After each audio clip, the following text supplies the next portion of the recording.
एक बार एक बड़े से हॉल में बहुत सारे लोग बैठे थे। वहां पर दुनिया का एक बहुत ही बड़ा स्पीकर आने वाला था और सब लोग उनकी बातें सुनने के लिए वहां पर आए थे। लगभग 10 मिनट के बाद वह स्पीकर स्टेज पर आ जाता है और वह बोलता है कि अगर आपने मेरी बात ठीक से सुन ली और समझ ली तो आपकी जिंदगी पूरी तरह से बदल जाएगी।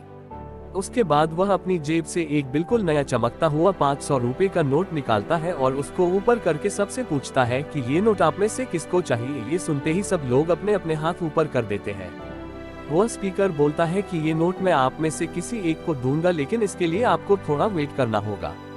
अब वह स्पीकर उस नोट को अपनी मुट्ठी में बंद कर लेता है और थोड़ी देर तक उसको मसलता है। अब उस नए नोट में सल पड़ जाते हैं और वह थोड़ा पुराना सा दिखने लगता है और वह एक किनारे से थोड़ा फट भी जाता है।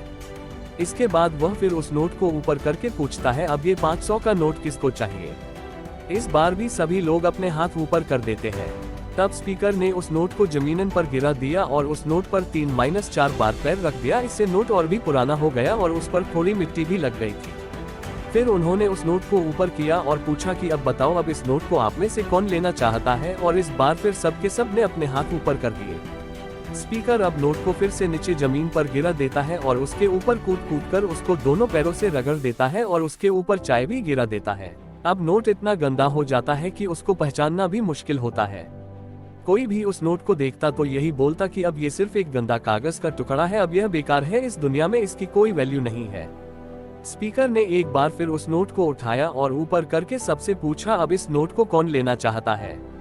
और इस बार भी सब के सब ने अपने हाथ ऊपर कर दिए। कितना भी गंदा पुराना मिट्टी में सना हुआ चाय का दाग लगा हुआ हो, लेकिन अभी भी वह 500 रुपए का नोट ही था।